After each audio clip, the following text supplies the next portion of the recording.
All right, everyone, thank you. Welcome. We appreciate everyone being here. My name is Maximo, and on behalf of American Indians in Texas, we want to welcome everyone, no matter where you're watching, tuning in from.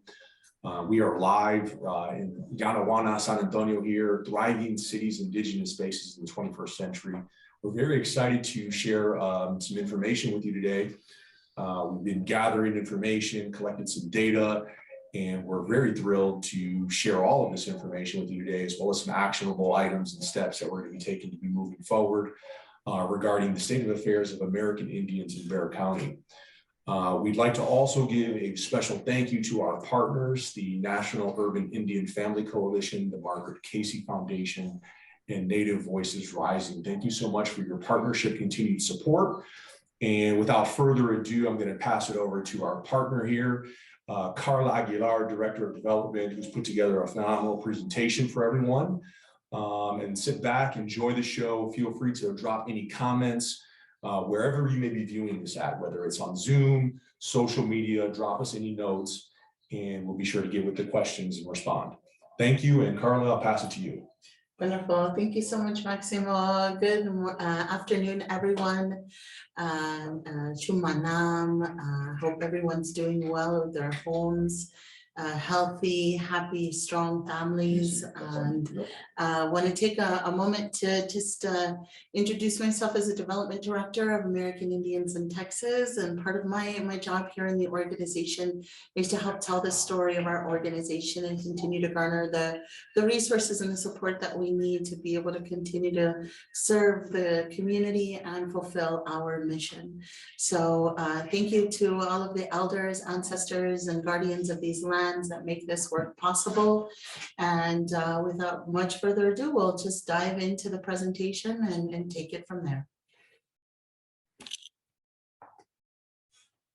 So for those of you that are unfamiliar with the work of American Indians in Texas, we're the oldest established Native American nonprofit organization, established in 1994 here in Yanawana.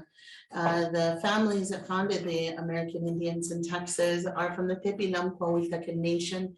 And so we serve as that 501c3 that enacts many of the visions of our tribal community. And the way that it looks like right now is 3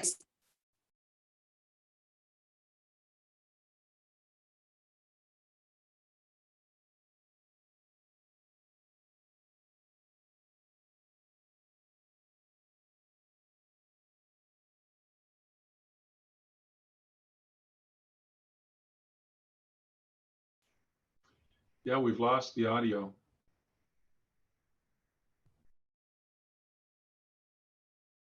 There's no audio for anyone.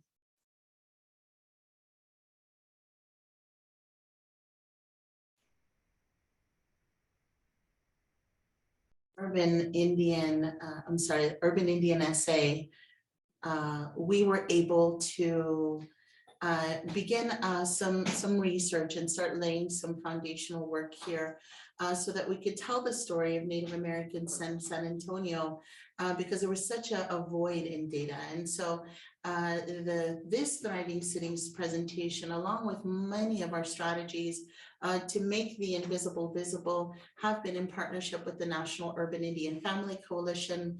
And we're deeply grateful for their encouragement and vision so that we will be able to tell the story of our communities despite any obstacles that may present and using the opportunity to expand the narrative in the most beautiful ways.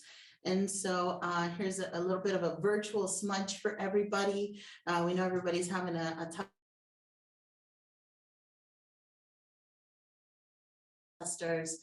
to be able to navigate through life. And so we welcome their blessing in moving forward through this presentation here today. And so to give you a little bit of a context, Urban Indian SA and its Making the Invisible Visible campaign, as I mentioned, began in 2018, and we're currently in year 4 of this long-term strategy to be able to tell the story of our local Native community, all of the people that have made those Indigenous people that have made San Antonio their home. And so you can look at the timeline of the work that we've been doing here, and deepest gratitude to all of the interns and contractors and loved ones and relatives that have made their contributions for this project. And so if you'll see here, we are currently in the data sharing and building awareness part of the process. And so I would like to just acknowledge that, you know, we have a bigger vision here, and each and every one of you has a role to play in it because of your positions of responsibility in making decisions over the quality of life of people here in Bexar County. So before going any further, as a matter of acknowledging where we are and who we come from, I'd like to take a moment to honor the ancestors of this land by taking a look at this map here on the left. If you see each and every one of those dots is a spring, it is a source of life for the people. And part of the reason why it is that this area has been inhabited, uninterrupted for conservatively for the last 10,000 years. They can hear or they can't see. Carla, the map is not showing, the presentation is not on the screen. So we'll start over. We'll get back on. So am I logging into Zoom and sharing my screen? Somebody logged in as Ramon. Apologize. We're going to actually start the presentation over. We're having some technical difficulties, as you know, in this era where we're doing things, you know, digitally via Zoom, you know, Facebook Live, different channels and outlets. We're having some technical difficulties. The presentation, we're actually just going to get restarted. We're well into it, Okay, about 10 minutes or so. On the video. But we should have the presentation up on the screen now, and we'll kind of just restart over.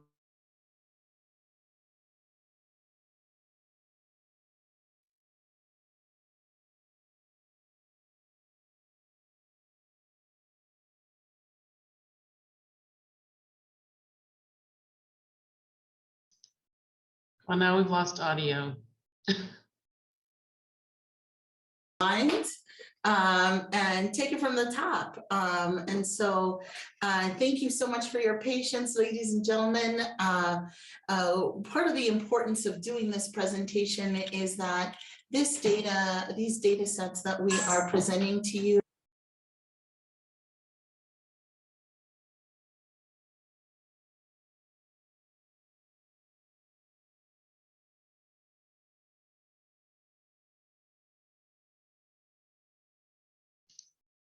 We can't hear you. We can't hear you. Something keeps getting unplugged, everyone, over on your end. It appears like. Keep going. for those folks that are unfamiliar with our work, we are San Antonio's oldest established Native American nonprofit organization. Our mission is to preserve and protect the culture and traditions of the Tepilam Coahuiltecan Nation and other indigenous people of the Spanish colonial missions in South Texas and Northern Mexico through education, research, community outreach, economic development projects, and legislative initiatives at the federal, state, and local levels. So what that looks like in the real world contemporaneously is these three branches of programming: family health and wellness, Indigenous arts, and community engagement. Each one of these branches of programming has robust services and activities that take place year-round. And despite the complications and the obstacles that the pandemic has put forth, our organization has been able to adapt and be able to continue bringing the love, the healing, the encouragement, and the inspiration across San Antonio. So in particular, the branch of the organization that is bringing this presentation to you today is community engagement. Under community engagement is the Urban Indian SA program, which the campaign that it activated many years ago is called the Making the Invisible Visible campaign, seeking to bring visibility to our local Native community. Thanks to the support of the Local Initiative Support Corporation, we were given some seed money to be able to hire some data analysts and researchers to help us give some color and context to the story, because so much of who we are as Indigenous people has been erased and continues to be erased from history books. And so before going any further, we've got this little virtual smudge here just because we want to make sure that we're offering this information to you with the best intention, with the deepest respect, and with an acknowledgement that because we aren't data scientists ourselves, we're inferring information from the best of our ability to be able to give elected officials, community members, and community leaders the kind of information that should be standard so that they can make better policy decisions and better ultimately serve our larger San Antonio. So let's begin here with a little bit of context and the kind of approach that we've been embarking upon. I mentioned that Urban Indian SA was a program of American Indians in Texas, and we're playing the long game here because we know that it takes a long time for policies to shift, and you have to be able to work within the institutions to give them speak the language that folks speak, right? And so as a part of that process, it is data presentation such as we're giving you today, but in the larger process. So over the last 4 years, we've engaged in outreach, in-person gatherings, surveys, data collection. Some of you maybe have participated in some of those data collection exercises with us. And so some of that will be shared with you all today. And I would say that we're in our data sharing and building awareness part of our process. But before we go any further, let's make sure that and give you a crash course in Texas history to contextualize things that many of us didn't receive in our Texas history classes for myriad reasons. But first and foremost, look at the image here on the left, which is a map representing all of the different springs and watering holes indigenous to the area. And these watering holes in these springs, you see where the concentration is. This is the concentration of the territories that have been shared by Indigenous people known contemporaneously as Coahuiltecans or Apaches, Carrizos, Comanches, Kiowas, Caddos, for thousands of years. And in particular, where we are here in Yanawana, commonly known as San Antonio, these areas have been populated conservatively for 10,000 years.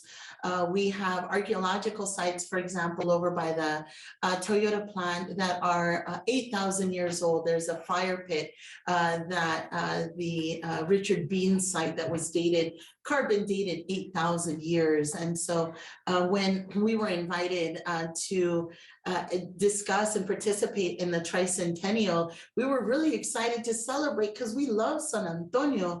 And we took the opportunity to say, yeah, the 300 years is a great contribution. It's cute. Let's tell the story of the 8 to 10,000 of the people that were here that are the demographic bedrock and a lot of the soulfulness that we have here in South Texas as well. And so the second image you'll see here on the right is a listing of the different missions and presidios that were established here by the Spanish Crown. This process of colonization really impacted the way that people moved and thrived. People here in South Texas were predominantly hunter-gatherer, migratory, with certain camps that they visited on a seasonal basis. But one of the aspects that most impacted the region was the disease that made its way across all of Turtle Island and decimated populations. And so those that remained were able to receive that process of missionization as a way of being able to have additional support, because their lifeway had been interrupted so drastically by the presence of strangers, that, you know, that the process of the confluence of cultures that we know San Antonio to be resulted in what we called a genocide by ink. A lot of the Indian wars and the genocide that people know of in the Caribbean or in Mexico, or what is now Mexico in South America, was different here in San Antonio, because in a sense that there's no doubt that there was a violence and in conflict, but the families here were incorporated into Spanish and colonial society by ink.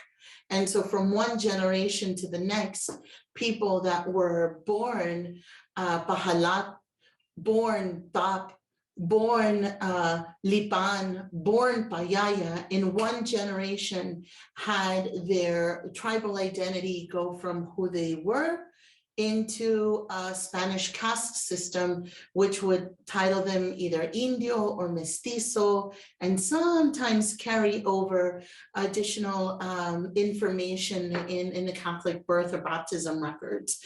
And so if it wasn't for these records that were brought to us by the mission system, which is very robust and in-depth, our local tribal communities, such as the Tepinam-Coahuiltecan Nation, wouldn't have the ample evidence to be able to demonstrate their uninterrupted presence in these lands, much like many other families. And so our Spanish records of these tribal communities in South Texas are far older than the Dawes rolls, which are the evidence that the federal government had used initially to be able to give credence to federal recognition processes in their blood quantum logic at the federal level. And so that caste society here in San Antonio created these social and cultural economic hierarchies that some of us may be able to continue to identify in our current operations as a city. So listing here on the left, the tribes that were documented at the 4 southern missions. This list on the left doesn't include the families from, the tribes from Mission San Antonio de Valero, AKA the Alamo. These are all documented families and communities that were absorbed into the missions, or people that were later forcibly brought into the missions to continue to manage their operations. The map here on the right is a rough sketch of where it is that people were at. We know that the layers of history and migration, Western expansion, and the processes of survival of people have moved these tribal communities around. But this old image is something that we use as a reference point. The state of Texas can do a lot more, institutions can do a lot more in helping the public understand where our roots actually come from. So, and part of that is that the experience of San Antonio and how it is that the city has grown has, we often go in our history books, it'll come from like Spanish presence to the Republic of Texas, and then to the Civil War, and then goes on American history. But there's big chapters of Texas history that are very relevant to why it is Indigenous communities have had to go into hiding that we're going to bring forward here for you.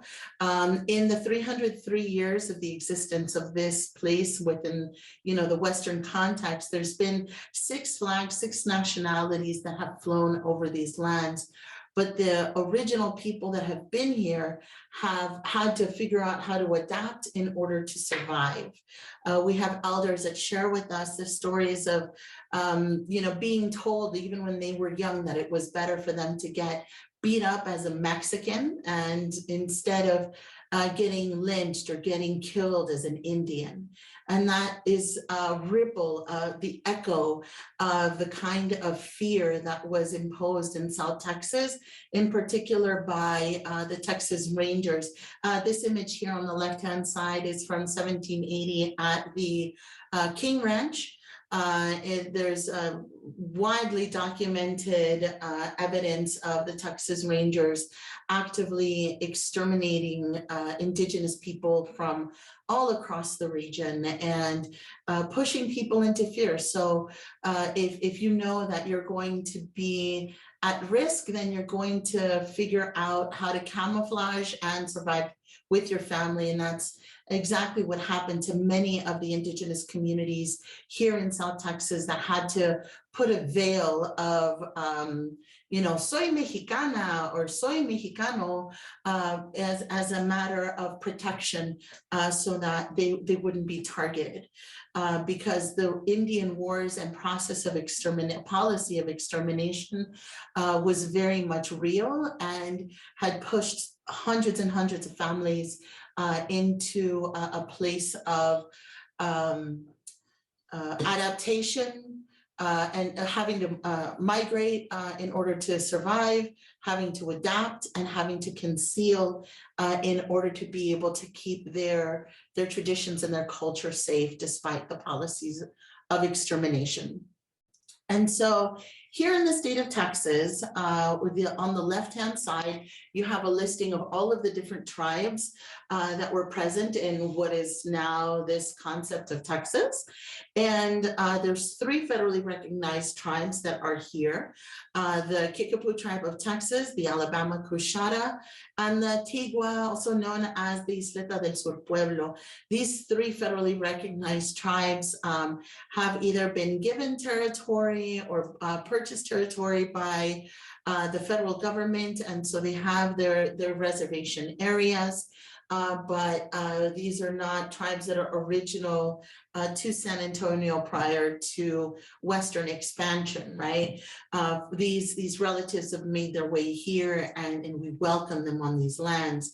But here locally, right under, on these lands, from these lands since the beginning of time, are these Coahuiltecan, Carrizo Come Crudo, Lipan Apache, and Jumano Apache tribes that have either used this area as their ancestral homelands and continue to be from these ancestral homelands. So these are not federally recognized tribes, and because of the history of colonization here in the area where first Spain came and took the land and the people, and then it became Mexico, and then it became the Republic of Texas, and then, and somewhere in there it was France's for a little bit. But in all of this handing off of land and people, our local Indigenous people were not given their acknowledgement of being the original folks with territory to be able to eventually give to the US government, to the federal government. And so that is part of the obstacle as to why it is that these local tribes aren't eligible for a speedy, expedite federal recognition process. And so, and this is really important, when legislation is brought forth to create state recognized tribes, there is this profound lack of information around the fact that why it is that we have non-federally recognized tribes in Texas. And we hear from elected officials saying that they wouldn't recognize local Indigenous tribes if they weren't federally recognized. But at the same time, they demonstrate their lack of knowledge of federal recognition processes or state recognition. Well, there isn't any state recognition processes other than resolutions that are ceremonial in nature at the state Senate and the House. What the Tapinamco Nation, along with other legislators, is pushing forward is an amendment to statutes in the laws of the state of Texas that would create state recognition, so that we would have other issues to talk about rather than systemic erasure of local Indigenous people. And so finally, some of the challenges to this presentation is that because the data tracking is such an issue when it comes to being able to discern who's who and what's what. These are some of the issues that we've had to face in our data gathering processes.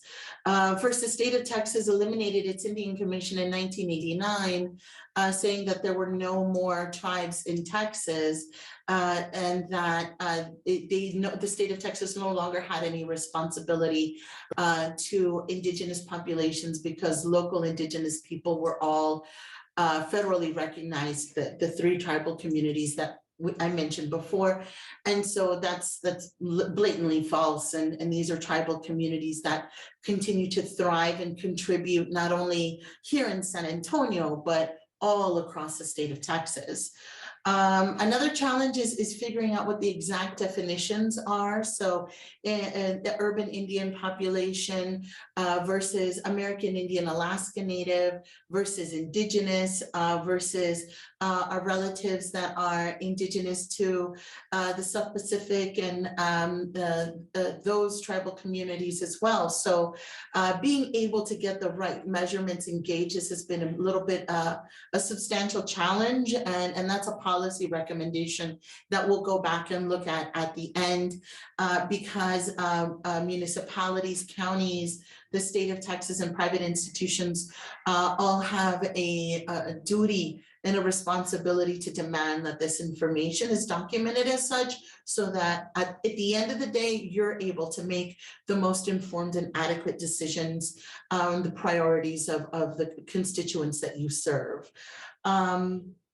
And I mentioned the legislative statutes a moment ago. So moving on, let's dive in to the data. That's enough of setting the table and the context. So let's actually go ahead and dive into some of the data highlights that we've been able to pull together thanks to a wonderful team of researchers. And so looking here at the data from the 2020 census, it shows us that nationally, there has been an increase of 85.2% of people identifying as American Indian, Alaska Native, identifying their tribes, and at the Texas level, that increase has been 151.9%.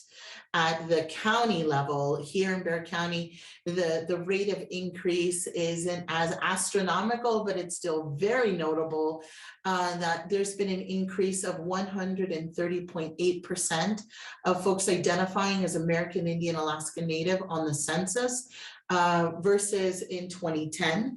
And what that says to me is that the efforts that AIT and its partner organizations have been making over the last several years to educate our communities, our neighbors about these definitions, so that we're having folks participate in the census, register to vote, get out to the polls and participate as a voice. And so that's really exciting. This is really exciting data for us to be able to share with you all, in part too, because folks are feeling more confident, more safe to be able to identify and reclaim who it is that their tribal communities are, even if the processes of detribalization have been incredibly violent and traumatic for folks across the board, that there is a sense of rootedness in community once again. So what we've done here is break down our data sets into the following 6 areas. So beginning with the demographics. Our community here in Bexar County is young, diverse, and growing. We have found that most of, rather our Indigenous population is younger than our Anglo counterparts. And that among all of our American Indian Alaska Native population, that only 5.4% are over the age of 65. And so if you're looking at it from a health standpoint, there's that question of, where are our elders going and how are we providing adequate services, visibility, and resources to our very young Native American population in San Antonio. Diving in a little bit deeper, who are the tribes that are most vast here in Bexar County? We show a lot of Cherokee relatives making San Antonio their home. Folks from up north are Chippewa relatives. Folks from out west are Dene relatives, and also from up north are Sioux relatives. San Antonio is a home to many, many tribal communities that are listed here on the right. But I think what is important to underscore here is that why are people making San Antonio their home? Is it because of their folks that are leaving their military service and they choose to make San Antonio their home? Is it because the tortillas are so good? Are we continuing to welcome our other Native migrants to San Antonio because there's robust services and infrastructure that is going to continue to welcome them? What are the stories that are yet to be told of this urban Indian population? And what kind of difference will it make when San Antonio has for example, a proper Native American cultural art and wellness center that can be this hub that brings people together to provide services and information to this growing population that can no longer be invisible. So moving on. I mentioned our veterans a moment ago. This is a really important item to underscore because each one of the branches of the military has a disproportionately high enlistment rate among Native Americans. And if you take a look here, that 3% of all of the Native peoples in Bexar County served in the military as of 2016.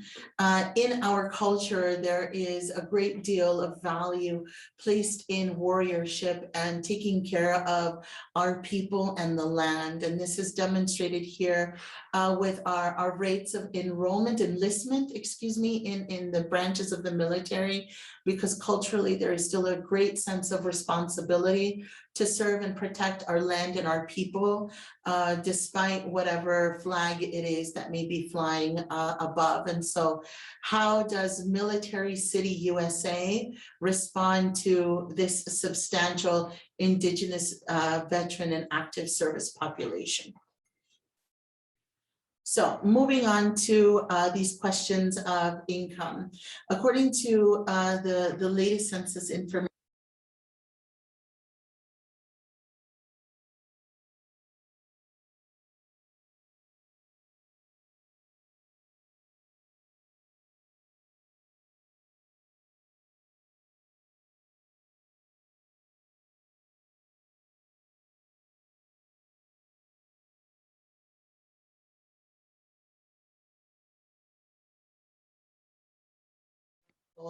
and you can see that American Indians earn at least a third less than the national average. Among healthcare, This is also something that, because of our current reality with the pandemic, is extremely important to be able to underscore the rate of underinsured individuals in Bear County is really stark, and in particular among our American Indian, Alaska Native, Asian and Black communities. And again, you know, for those of you serving at the state legislature, you're looking at potential opportunities for the expansion of Medicare, Medicaid, and creating opportunities for people to gain access to healthcare is something that is substantial and important. So going back here looking at these rates, we lean in on this instance to the National Urban Indian Health Institute, which provides in-depth data in Bear County based off of their research. But here locally, part of the issue that we have is that Metro Health doesn't adequately disaggregate our local health statistics. And so it makes it really difficult for us to be able to paint the picture of who's gaining access to healthcare and who isn't. And in particular, Native American communities are 3 times more likely to be enrolled in SNAP programs, again, as an insight into access to food safety. You know, during our COVID response, our care team response with AIT, food insecurity was one of the most substantial pieces that was brought forward to us as the greatest needs of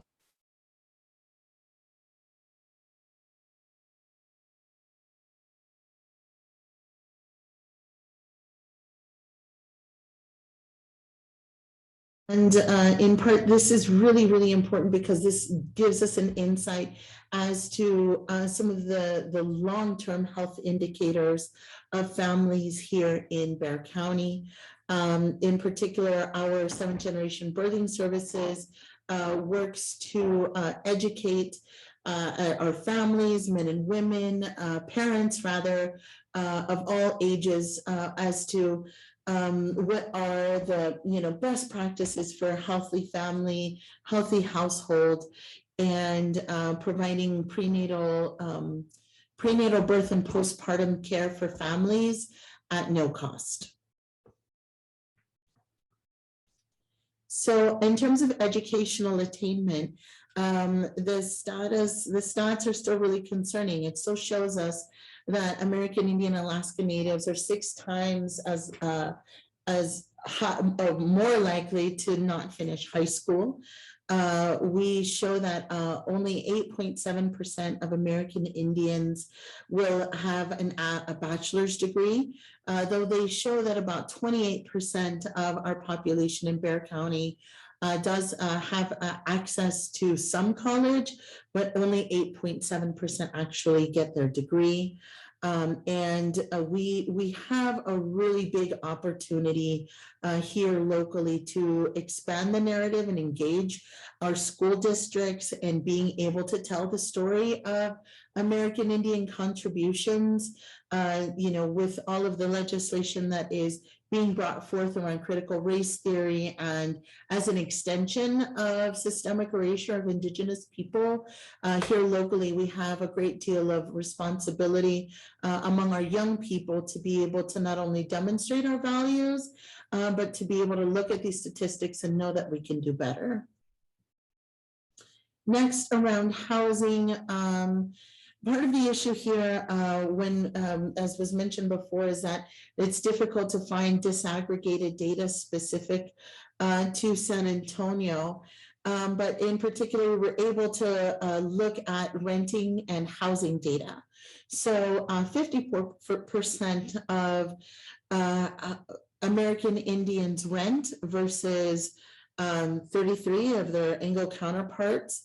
And only 46% of American Indians own their home in comparison to their Anglo counterparts. Again, looking at the instability that sometimes can come from renting environments versus home ownership. And then looking here next at specifically at the rates of homelessness, that 45 out of 10,000 folks are Native American experiencing homelessness out there in generally in the United States. 109 out of those 110 of that 10,000 experience homelessness.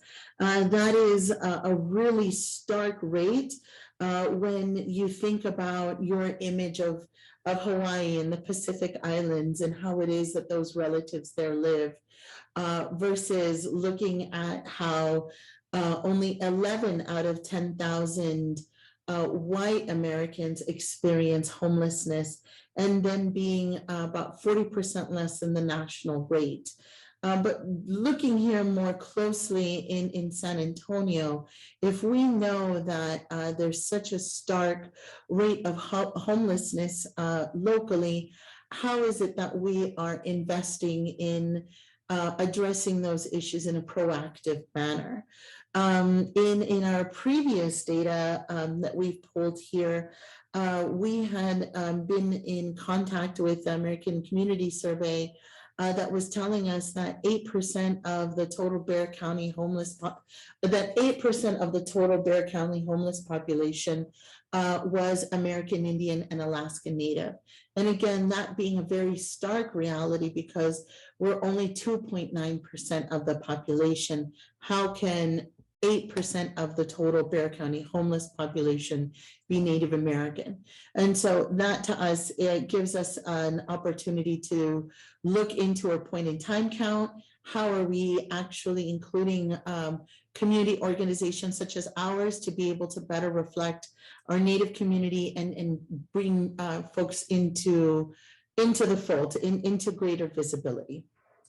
Last, we're looking here at some trends along the lines of victimization and safety. Again, this is another data set that is incredibly difficult to be able to drill down because there are rules in place that keep American Indian, Alaskan Native women from their victimization rates being specifically disaggregated.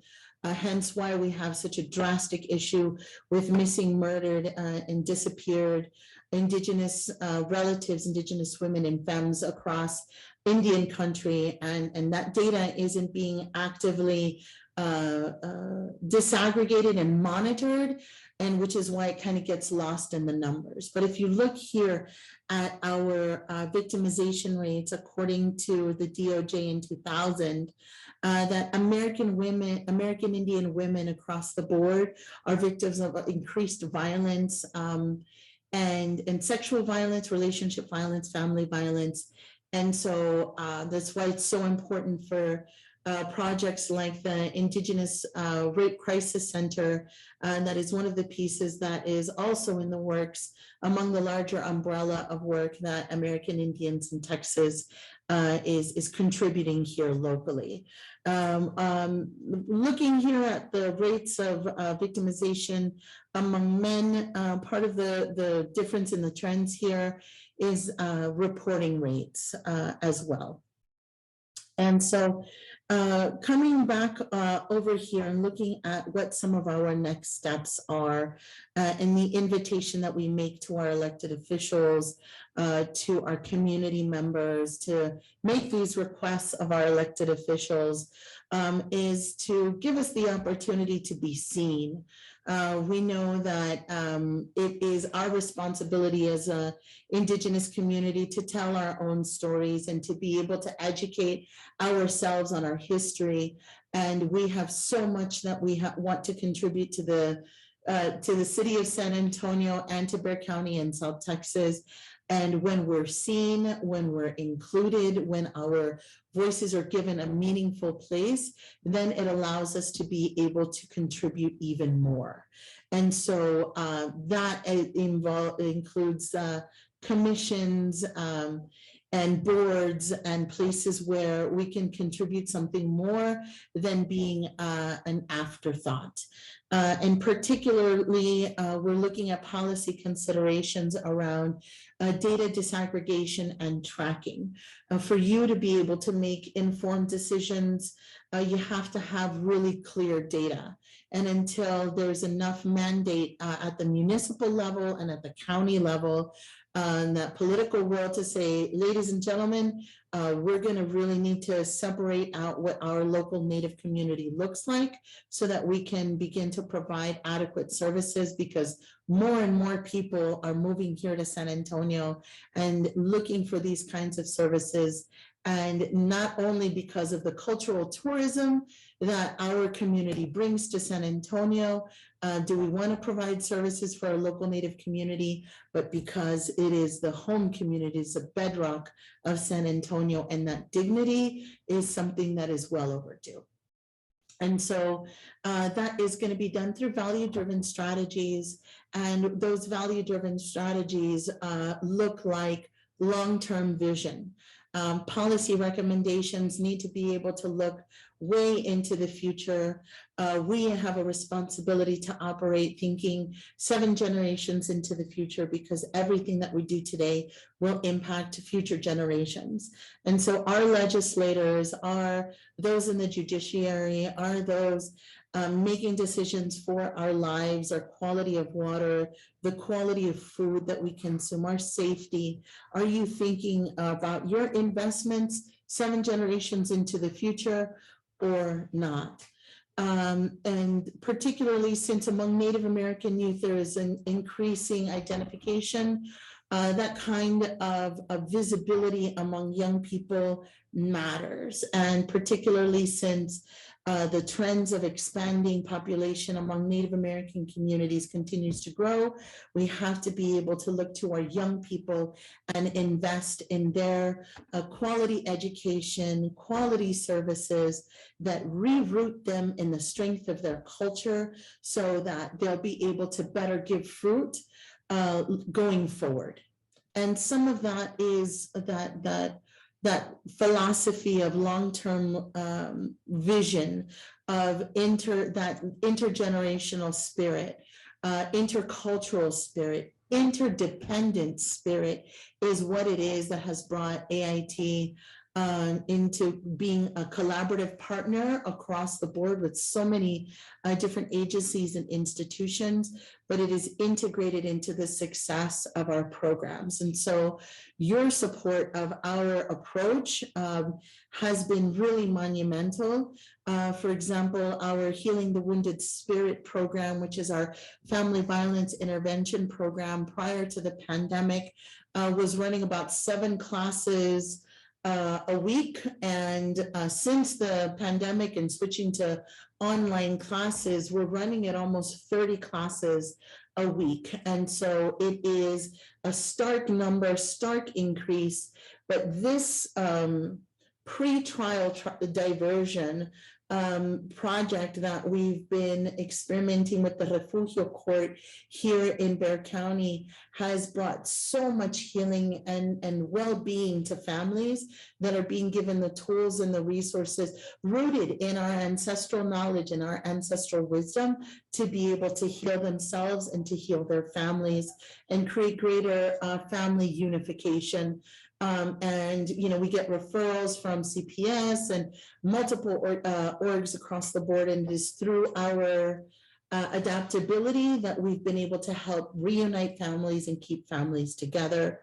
I wanted to bring forward also our Rites of Passage Youth Character Development Program, which for the last almost 20 years, over 20 years, has provided this rerouting in culture, mentorship, you know, wrap around support for young people to be able to build them up and give them a sense of belonging, not only in their actual person, but also within their family, within their school community, and within their community at large.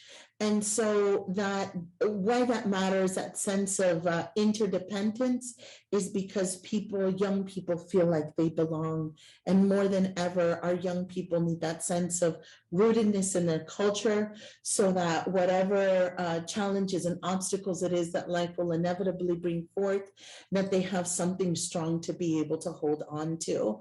And because that youth character development work using culturally specific curriculum has been so successful, that we have been invited to help implement an innovative restorative justice strategy along with the UP partnership and other allies, where we're now going into school districts that will welcome us to train the teachers, faculty, and staff on the language of restorative justice practices, so that they can be coached and mentored, because the punitive approach to our young people has created a phenomenon that we call the school to prison pipeline, that is acknowledged as a way of being able to siphon our brilliant minds into the criminal justice system, juvenile justice system, rather than implementing restorative strategies that make sure that our young people are given the tools to heal themselves, to have a better, stronger compass in life and making their decisions, and that they know that inherently that no one will ever throw them away, because they are an integrated, valuable part of our community. And this restorative justice strategy has been brought into various school districts here in San Antonio, and again is an opportunity for political will and policies that say that, okay, well, we don't want to see our children in court. We know that we need to create all of these other strategies to be able to support families and young people, so that they're not brought into the criminal justice system without any cause or without any need. Next, I wanted to bring forth our 7th generation birthing services work, which provides, like I said earlier, prenatal, birth, and postpartum support. We know that the city of San Antonio has pockets of outrageously high maternal and infant mortality rates. And so through this, again, healing-centered approach that seeks to provide families and parents their particular rootedness, again, cultural rootedness in the birthing experience, so that it's not a traumatic event, a traumatic experience, as it is in particular for many communities of color, not only here in San Antonio, but across the board. And then last, I wanted to bring forward, last but not least, I wanted to bring forth our 7th generation, our Yanawana Mission Heritage Tours, which is one of the ways that we've taken upon storytelling to be able to bring people to these missions, to these spaces, which were once Indian pueblos that San Antonio kind of grew around, and to give us the opportunity to bring forth the contributions, not only in the past of the Mission Indian families and other tribal communities that allowed for San Antonio to be able to exist, but also to be able to give insight and access to a thriving, vibrant, dynamic Native American community here in San Antonio, which continues to grow and give life and give inspiration for generations that are yet to come. And so we hope that in our willingness to share these stories, to share some of this information, that we are able to incite more questions, to bring you to the table, and be able to ask more questions, not only of us, but of each other, because American Indians in Texas has 27 years under its belt. It's still growing. It still has a lot of contributions to the city of San Antonio.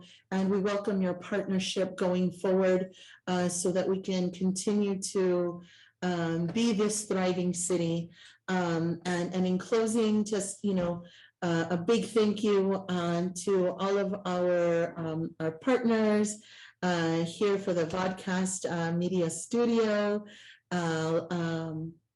and all of those elders and ancestors that, you know, whose shoulders we stand on to be able to tell these stories and to do this good work.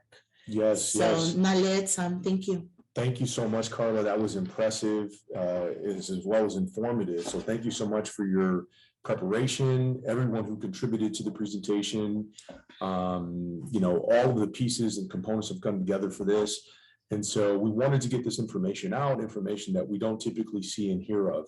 And so we thank you for tuning in. We know some of you are very busy. Mostly everyone is very busy. Some of us are on our lunch break. Some of us are holding babies as we're watching this. So we appreciate your presence. Some of us had to leave, some were in shortly and left, but we thank you. We do want to open this up for a bit as well. Folks are able to either drop notes in the Zoom chat or come off mute and ask us questions live in real time. We wanted to leave a little bit of time because we wanted to get this information out, and it was quite a bit of information. And so if anyone has any responses, feedback, we are going to email this presentation deck out to everyone that was on the call today, as well as some of those that weren't on the call, that weren't able to make it due to scheduling conflicts. And we're also going to email with that a feedback survey to get some of your notes, commentary that we might want to include in the next time we do this. We don't want this to be a one and done situation. We know some folks are relatively new to office. Some folks are new to their leadership positions in the county and the area. And so together we want to make this work and make this be a process to lead towards some of these recommendations and solutions that are going to benefit everyone. So we thank you for being here. Feel free to raise your hands in the Zoom functions. Come off mute. Let us know how you're doing. Let us know any thoughts. We know some folks were chatting here and had some questions in the comment section. So feel free to ask anything now, and we can get to your responses. Well, in the meantime, while those additional questions come in, I'm looking here in the chat, and one of the questions says from Mr. Robert Gowan, why are there not a greater percentage of Apache or Comanche in Bexar County? And we chalked that up to census responses. You know, this year it was possible for folks to actually put in which tribal communities it is that they were from, whether they were from a single Native American tribe or mixed. We found in the data that roughly 33% of all of the folks who identified as American Indian identify as American Indian and mixed race. And so that could be a lot of things. But I think it's extremely important to underscore that when folks are filling out the census, to really be thorough and to make sure that you're counting everybody in your family. And now we have to wait another 9 years until the next census. And, you know, there was such a fiasco this last time around. We certainly did the best that we could to be able to encourage participation in the census that way, and hope in the future to be able to increase those numbers. But yeah, you're right. There's a lot of Comanche and Apache relatives that make San Antonio their home. And, you know, we're basing ourselves off of the data that we were able to pull from the census. Yes, that's a good information. Good point there as well, to remind everyone about the census. And this presentation is brought to in part by our community engagement work and civic engagement more specifically. We want to be out there, we want to be heard, and we have to remind our folks to get out there and continue to be heard and be counted and to vote, to be engaged all throughout the process, year round, not just every 2 or 4 years. So thank you for that. Well, we'd also like to thank everyone for their patience today. We are live, folks, so if anyone is streamed or broadcast live, you know some of the difficulties that can arise. We do appreciate your patience with some of the audio as well as the presentation. Again, we want to get your feedback. We also want to thank Guylan Jackson here at VodPod Media Studios, who's producing this segment right now. So we want to thank you for that. Again, feel free if you'd like to come off mute, raise your hands, and let's get any feedback, questions, commentary. We'd love to hear from you.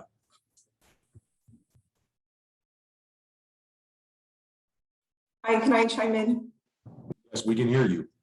Hi, I'm Councilman Cherry Castillo. I represent San Antonio's District 5. It's our most economically poor district. And I don't say that to have folks feel sorry for us, but just to ground ourselves and highlight how policy has failed our community. And my question is, do we have the census tracts in which the American Indian population lives in San Antonio? And is there an overlap? Do we know which districts they call home? Being a part of the conversation. Yes, there is. Just before this presentation, we were given a service that's called districtor.org that has the most recent census information loaded in there. And because of how new it was and the functionality of it, I wasn't able to pull the heat maps that I wanted to be able to demonstrate the highest concentrations of American Indians and where it is that they live. But generally speaking, we have higher concentrations in the Northeast over by Fort Sam Houston and at Lackland, in part because of the families that are enrolled in the military that are at a higher concentration in those areas in here locally. But that service of being able to click through all of the different census tracts does exist, and we can make that available to you. Thank you. Great question. And again, feel free. Again, we're live here, so it's very exciting for us to have the opportunity to broadcast live as well as answer questions in real time. So thank you. Feel free, anyone else that would like to jump in, we'd love to hear from you. Would you be able to, I apologize, would you be able to break down some of those, when you're breaking down some of those numbers and sharing this deck, maybe breaking some of those out or calling upon some of us to help with that work on the census specifically? I know they've been doing a good job of trying to teach more humans how to use it, but it's good if we can share the work, right? Thank you. Absolutely, Teresa. And if you have any insights and recommendations for how to be able to mine this information and make it that much more coherent, please, we welcome those insights, and any other savvy demographers that are out there that want to help us tell this story better. You can follow us through AIT-SCM.org, which is our website. And for those of you that are asking about the different programs, the larger programs that American Indians in Texas provides, you can go to our website at AIT-SCM.org, and you can see a full rundown of all of the different programs that we offer day to day. Okay, next up we have Miss Marinella Murillo. Yes, thank you very much for taking my question. My question is this organization also involved in, or have you all been involved in and provided comments when there have been, as I understand, one or possibly more affordable multifamily housing developments that have been built on what I understand is land that has artifacts that that demonstrated that it was Native American, and that despite these despite this information, there were federal and city and possibly state administrators who went ahead and railroaded these particular housing developments through. And secondly, did you all have any input into at least having a say in making sure that some of our indigenous population was indeed allowed to, or were able to apply for and live in these multifamily apartments that are deemed affordable, and that are existing, from what I understand, at least at one or possibly another one in close proximity to our missions. I know that's a long question, but it's been something that's been bothering me for a long time, and I hope that somebody can get to the bottom of it. Ms. Murillo, thank you so much for the question and the concern and being involved. Oftentimes enough of us that ask questions about things that bother us. That's how we organize, and that's how we get our voices together, and we can bring pressure when it's needed. This zoning question that you're talking about is something that is also very important to us, and the larger conversation is who has the final say on what happens to those artifacts, and what is the criteria that is being used for determining whether, what happens with those things, right? And what is the criteria? So typically when it comes to, human remains, when they're found, there's all of these statutes from the Native American Graves and Repatriation Act, which will come into effect and create all of these protections for Native American people to determine the appropriate action for their cultural artifacts or human remains, right? Which is kind of weird calling them cultural artifacts, right? Because we're people and not artifacts. Is that, it boils down this question of federally recognized, non-federally recognized, right? The kinds of policies and procedures that our municipal codes engage. Housing and development priorities and policies. I mean, there's lots of decision makers along the way. And as a community-based organization that wasn't deeply involved in determining of those zoning rules over there at the mission, I would invite if that's something that you continue to be concerned about. There are boards and commissions that have to do with housing equity and zoning around the missions, and there should be somewhere for you to be able to plug in with your concerns. And in terms of Native Americans being able to have any I don't know what's the word, advantages, being able to apply for housing. If you're a federally recognized person, there may be additional vouchers that you would be eligible for. But unfortunately, when it comes to the majority of non-federally recognized tribes, there's no additional funding for housing. Now, if the city of San Antonio, along with Bexar County, had conversations with the federal government, federal entities that would fund an increased, culturally specific homeless programs or transitional housing or a broader point in time count, that we could have a better sense of who's actually unsheltered in San Antonio, then we would be able to have a better picture to tell. And then policy and priorities would be able to be set, funding would be able to be allocated. But none of that happens until people like you get organized and get involved. Yes, thank you. We have another question in the comment section from M. Munoz. I'm just wondering about what would happen if one of the census questions include the option for detribalized or undifferentiated or unrecognized Indigenous peoples. What might that illuminate or show the contours of for both recognized and unrecognized Indigenous people? Thank you for that question. Mr. Munoz, I feel, I don't know if it's a Mr., but excuse me. It raises a lot of questions, and if your timeline of life is somewhat more broader, and if you look at the place and time where we're at, then 300 years is just a hiccup in time, and colonization was just merely an interruption. At least that's my assertion and how I operate in the world. I'm constantly inviting people to educate themselves about their family, their ancestors, what are the customs of their family, making a relationship with the land, making a relationship with your own people, first and foremost. We have folks that contact us on a regular basis with their DNA results.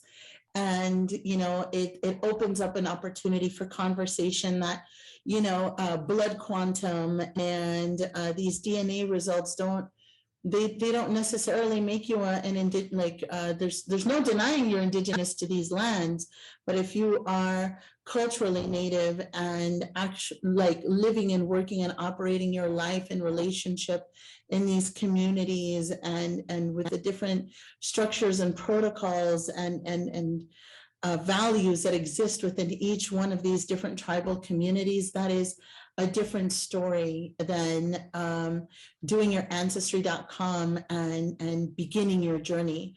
You know, I think for many people that is like, I want to say, I like using a phrase like saying like it's a pebble in the windshield, because you're like, wait a minute, well then what am I? And what do you mean? And so all of these questions that are really valid, that, you know, we can't feign, you know. I look at my brother over here and, you know, I don't see Polish or German features, you know, there's a sense of, you know, we're multi-ethnic, you know. Native American people don't look one way. There's even claiming to say that, you know, indigenous or native people are supposed to look like this, you know, is very violent and oppressive in and of itself. I mean, where do our Black Indian community fit into it, where indigenous and Black communities have been melding with one another since, you know, time immemorial? Are they any less native because they're Black? Or, you know, folks that look, you know, super, you know, pale face like myself, and comparatively, right? And saying, you know, well, if, you know, if melanin or facial features are going to be the obstacle, then, you know, definitely we've got a lot of work to do. And in these conversations about the census, you know, that's those are additional policy questions. Why do we have to wait until the federal government comes out to tell us who we are when you already know who you are? Yeah, great points. Great points. We're touching on a lot of good items here. So thank you so much for the continued engagement. We have a couple of other questions and points that have come into the chat section. We're gonna Let's go ahead and jump on to Robert real quick. He's been has okay. for a while. Thank you, Robert, for being with us. Go ahead and come off mute. We can take your question. I believe you're talking to me, I think. Is that correct? Yes, sir. Great. Thank you very much. I'm Rob Gowan. I'm with State Senator Donna Campbell's office. It's great to be with you. And first of all, let me say thank you. That's a lot of great information there, a lot to take in. Let me be direct in saying it might be helpful, and I'm sure you've probably already done this, but for elected officials, candidates, and those who can influence the situation, if you have a top 10 list, you know, these are the most important things right now, so that when we take a look at the slide deck that you send out and we look at these top 10, whatever they may be, you know, people can get a realistic view of what is doable in the relative near future. You know, candidates, elected officials can't make promises overnight, but you know, it would help to help digest all the information and see what the real issues are, because a lot of us are unfamiliar with a lot of them. So thank you. Yes, thank you so much. And you're right. And why this Thriving Cities presentation was so important. We decided we're going to do it again in January as a part of Dream Week and continue filling in some of those gaps.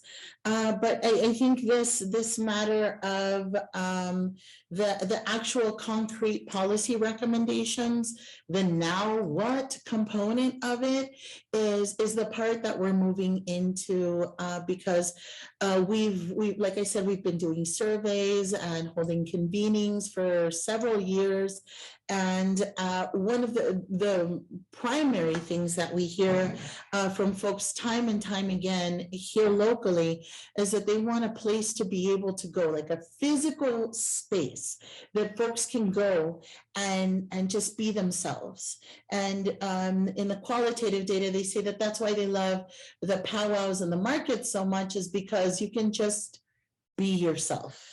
And so we have a strategy already for some creative placemaking, strategic creative placemaking that will be able to provide not only the cultural education and the beauty, access to the beauty of our culture, but also be a space where we can provide some of the important services that we were talking about from a culturally specific lens, taking for and that's a whole package in and of itself that I have a skeleton and a primer for. And you saw one of the slides there. There was a capital campaign on the horizon. Is a tie. And so we drive bucks and want to make sure it was. There's all of those top 10. The top of those is that, right? Being able to have a place where folks can gather, being able to have access for additional educational resources for their children, because obviously in 4th and 7th grade Texas history, Native Americans are an afterthought if they're even mentioned nowadays because of the new legislature and legislation in July around critical race theory. There's definitely a lot of work to do. I understand, we understand fully that, you know, policy doesn't necessarily happen overnight. That's why we know that we're going to continue building this information, building a voting bloc, building a voice, and being able to bring the accurate and adequate type of information to the different institutions that we're working with.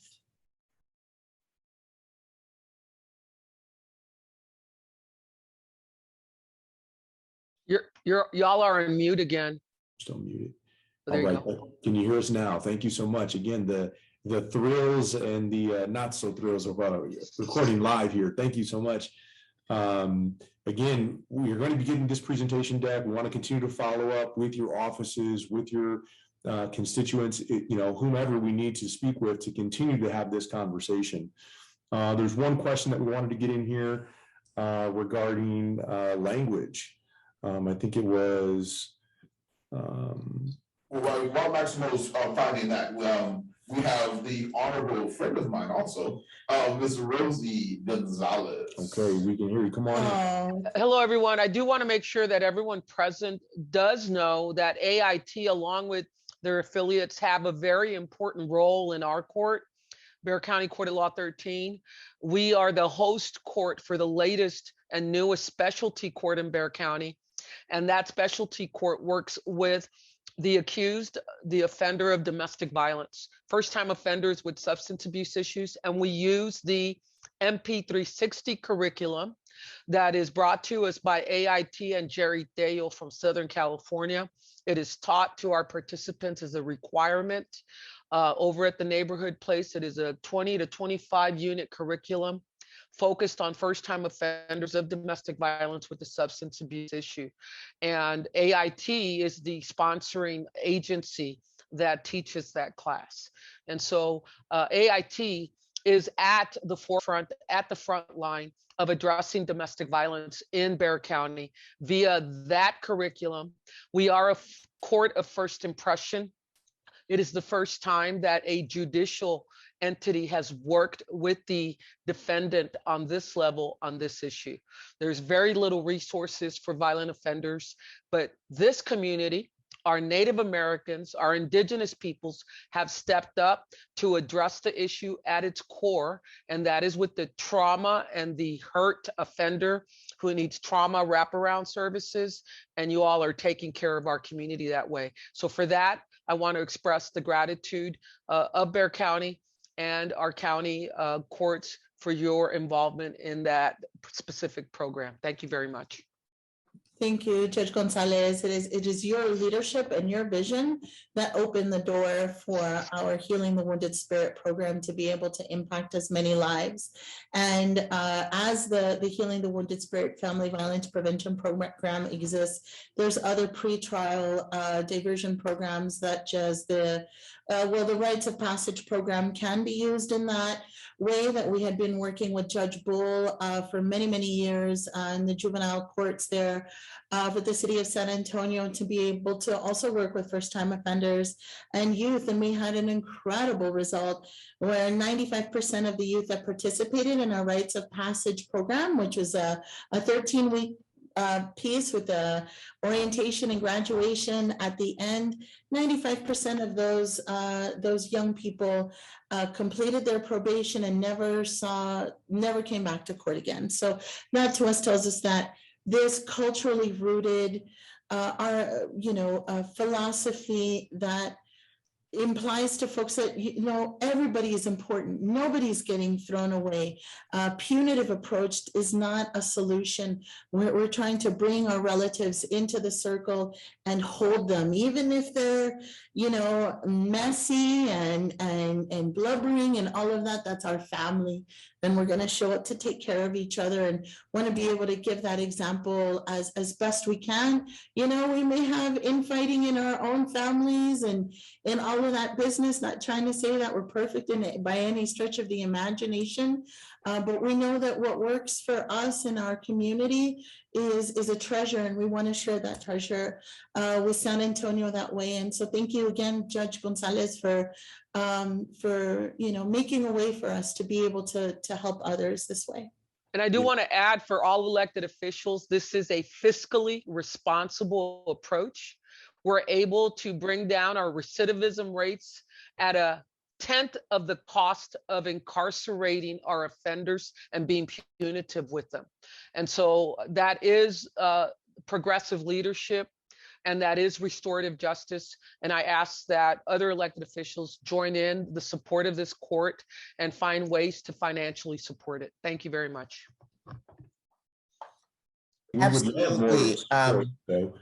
Go ahead, right? We've got one other question coming up. I think we're going to wrap in about 5 minutes, be respectful of everyone's time, but feel free to come off mute. Who do we have next?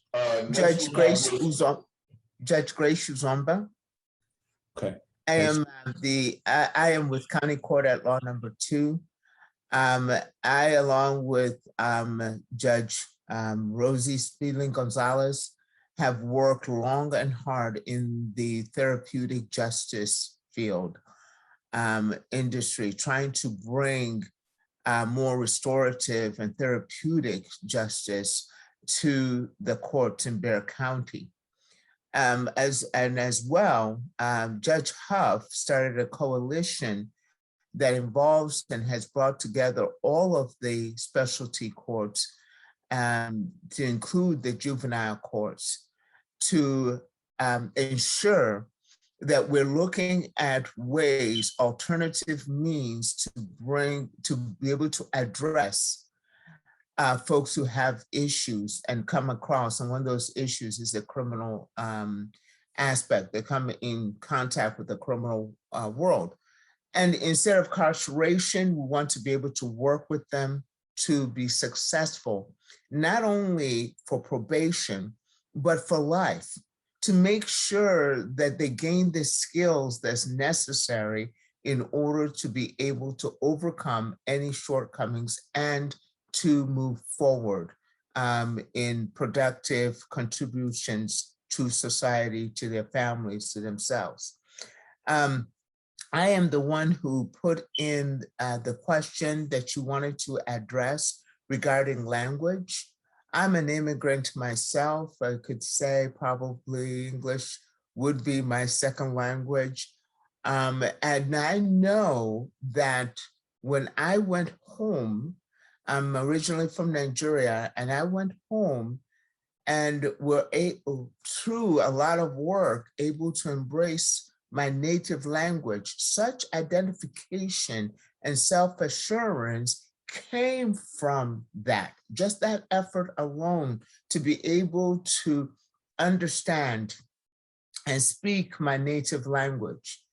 And it is, we could probably have a whole session on just that alone, how language and that kind of level of communication and identification has impacted a lot of folks who do not speak English, and how they've tried to strip away that language and forced to speak English.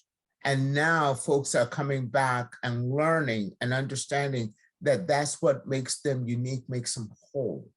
So the preservation of the Native American language as multitudinous that as it is, how are we doing with that? Because that's, I know personally what great benefit that help has. Abapo, it is, you're very right. Language is extremely powerful. English is also my second language. My first language is Spanish. I'm also an immigrant from Cuscatlan, also known as El Salvador.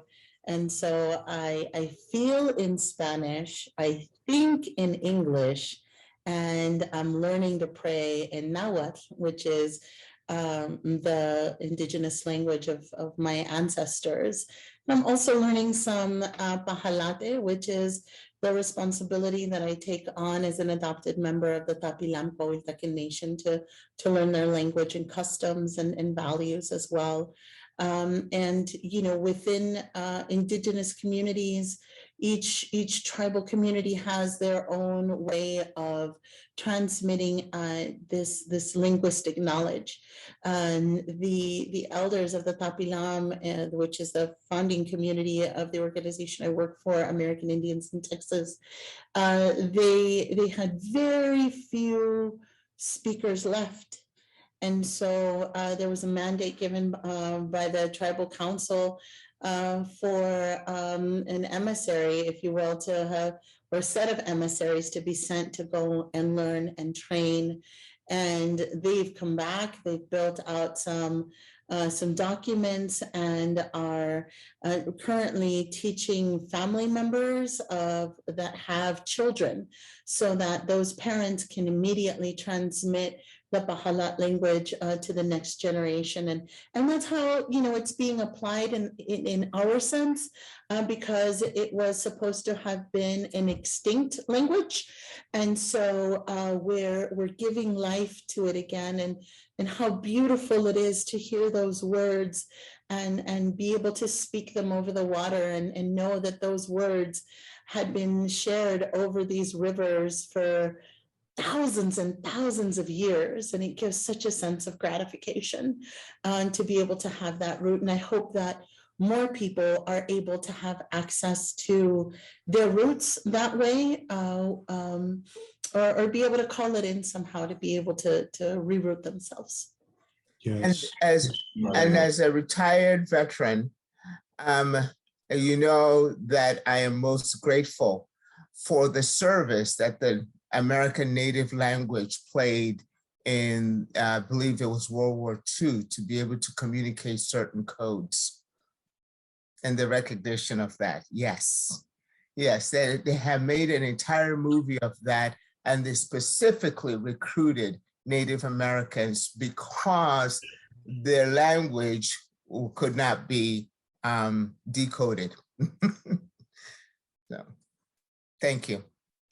We have maybe a chance for one more from Ana Alicia from Senator Menendez's office.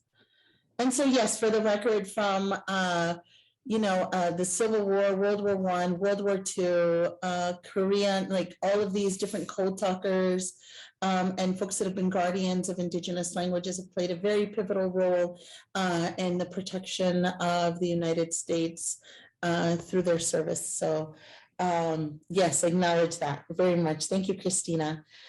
So you can go ahead, Annalisa. Hi, good afternoon. Thank you so much again. I was just adding it to the chat. Thank you so much for the work that you're doing, like water.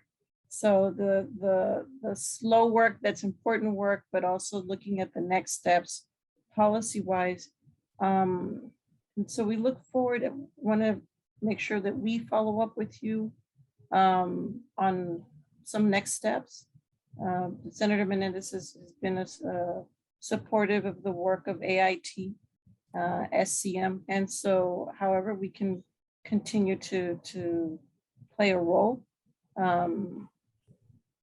But I think what is it that we can do more strategically for the next legislative session? And if there are any other opportunities at present. Thank you so much. Thank you. Thank you for your leadership and support as well. We have plenty of work to do. So let's continue building, evaluating, strategizing, looking at what we can do better. I think this was a really successful information session. And I want to take a moment to thank the team that helped to assemble and do all of this research, beginning with Madeline Santibanez and Juanita Ayat, Nathan Brown, Julissa Sosa, Isabella Shin, and Samira Lott. Thank you all so much for your time and your vision, energy, and research to make such a wonderful presentation. And I look forward to going back and reading some of the comments. Our contact information is all there on AIT-SCM.org. And if your staff would like a more specialized presentation at your office, super game to come down and unpack some of this information collectively. Yeah, thank you so much for being with us today, folks. We've been on for about an hour and a half. And I want to also thank Carla for her leadership, for her guidance here, and also leading with from a place of love. All of this work that you have seen, all of this presentation and the work that American Indians in Texas are doing right now comes from a great place of love. And so we appreciate you sharing the space with us today. We appreciate you looking forward to being a part of the solution, because there's work to be done, and together we can do it. It's a work in progress. But we thank you for your time, your energy, your patience, and we look forward to seeing you somewhere soon, relatively soon down the road. Thank you so much for being with us. We're going to end the broadcast. Do you have any closing words for us, Carla? Well, when people are organized, there's nothing that we can't do. Yeah. So I think that's the most important piece, is that, knowledge is power. And take this information, apply it how you need. If something bothered you, good. Hopefully that'll bring you to investigate a little bit further. And we remain at your service, creating opportunities for the visibility of American Indian, Indigenous, original people to these lands, so that we can inspire the next generation to continue to do the work and take care of each other, going forward. All power to the people. Yeah, thank you so much. You can share this information on Facebook. It was broadcast live. You can follow us, like us, donate. We're happy to follow up with you. Thank you so much, and we'll see you next time. Thank you so much, Max. Yeah.